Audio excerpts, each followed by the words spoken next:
Hi everybody, welcome back to Enjoying Retirement.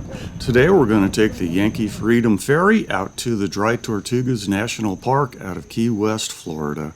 I'm going to try to answer all your questions you might have if you're a first-time traveler. I know I was, and I had a few questions, and we're going to address them all. First of all, check-in begins at 7 o'clock at the ferry terminal down in Key West. Go upstairs, second floor, walk right in. There's the Yankee Freedom Terminal. Check in, you'll get boarding passes, you'll board in order of your boarding pass. Boarding begins at 7:30.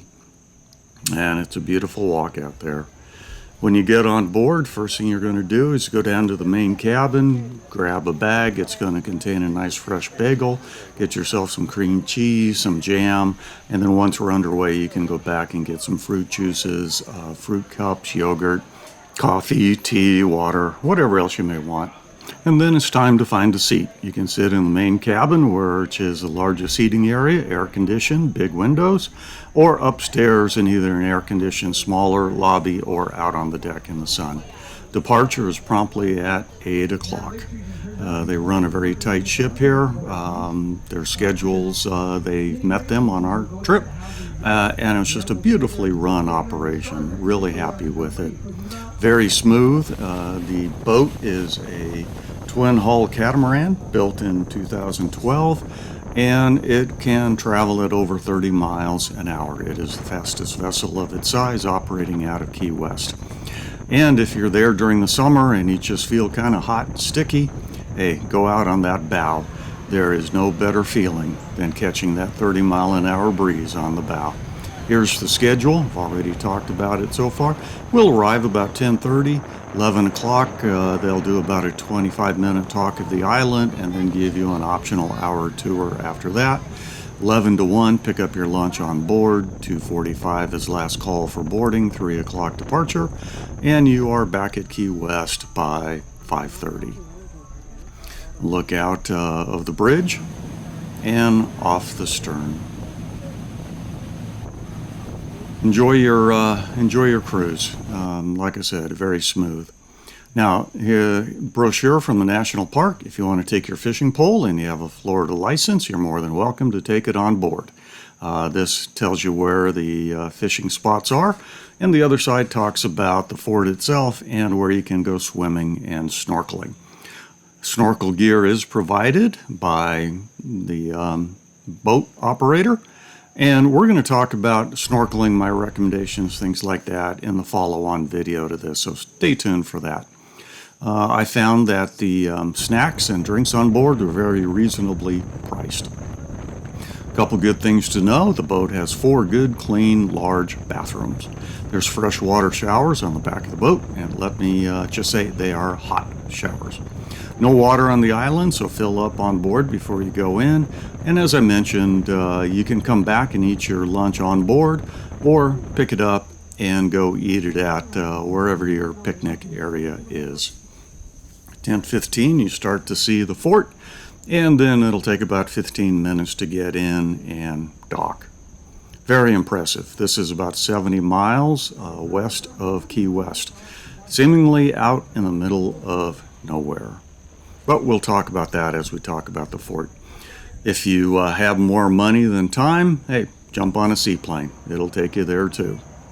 We're going to get off. It's about 10:30.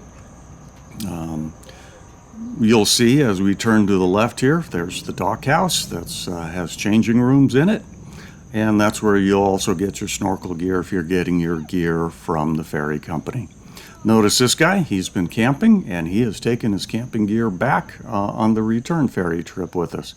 And here is Fort Jefferson itself, the star of the Dry Tortugas National Park. Now, when you get there, first thing I recommend, go scope out where you want to put your towel if you want to sit in the shade. Here we are, we're going to the southwest side of the island, taking a quick look at the fort. And here's the walkway with the moat on the right. In addition to claiming your spot, it's also good, walk out there, walk around the moat, see what the visibility of the water is on both sides, because it may not be the same as you go out there. And you'll notice that on the southwest side, there is a section where it fell in, so you can't walk all the way around the moat wall. But I tell you, I'll show you in the next video. That also gives a great opportunity for some beautiful snorkeling. Just also keep an eye out for these guys. There were hundreds of them when we were there. Fortunately, they sting. It just feels more like a prickly contact, but not a real sting. Now here we are on the northeast side. There's the moat wall again, which you can walk out, check for clarity. And as I noticed, there wasn't quite as much shade or places to set up on this side. Now we're looking back at the boat from the entrance to the fort. 11 o'clock, you will get a 25-minute discussion. He's given us the safety briefing. We'll talk about that in a moment. And then we're going to go into the fort itself. And fortunately, a lot of trees have grown up inside, and we're going to continue the orientation inside under the shade of the trees. I highly recommend you sit through this first 25 minutes. It's very informative and entertaining. Hollywood, that's the name of our leader right there. Very good guy, very entertaining, really loves his work there. And now we're going to take a tour of the fort itself. There's a lot of fascinating history with Fort Jefferson and the Dry Tortugas, too much to cover in this short video. So as we show some of the scenes of it, I'm just going to talk about what I think is the most interesting. They were first discovered by European explorers when Ponce de Leon came by in 1513. Because of the great number of sea turtles that inhabited the island, he called it Las Tortugas, Spanish for the turtles. About 200 years later, the British came by, decided that wasn't descriptive enough, so they added the word dry. Dry because there is no fresh water on the island. So after that, it became known as the Dry Tortugas. And if you were a sailor looking at a map, you would know that, hey, there's a good chance you might get some fresh turtle meat there, but you'd better bring your own water. And as you can see here, they had ingenious systems for catching any rainwater, as well as converting salt water into fresh water. Fascinating things. The U.S. took possession of the island in 1841 when we purchased it from Spain. The fort began construction in 1846. Here we're walking into the main magazine where the gunpowder was held. So as I said, construction began in 1846, continued for another 30 years, and was never finished. It was intended to house about 600 cannons, and this was very important down here. It may not make a lot of sense, 70 miles outside of Key West, middle of the ocean. What's the big deal? Well, the big deal is there's a reef that runs from Miami down through the Keys all the way to the Dry Tortugas. And that kind of blocks large ships from entering the Gulf of Mexico from there, so they have to go around the Dry Tortugas to get from the Gulf of Mexico up the eastern seaboard. That's one item. Second item is that the Gulf Stream starts in this area. So if you want to go back to Europe or up north, you need to catch that Gulf Stream, which means you need to come by the Dry Tortugas. And if you were a enemy power and you wanted to deny easy shipping to the U.S., you could man your fort here, put your boats in the Deepwater Harbor, which is the only one north of Cuba in the area here, and you could deny the U.S. access to our southeast coast, Louisiana, New Orleans, all that area. So this was strategically important. Between the cannons here and the ships that were stationed here, they could control commerce for the U.S.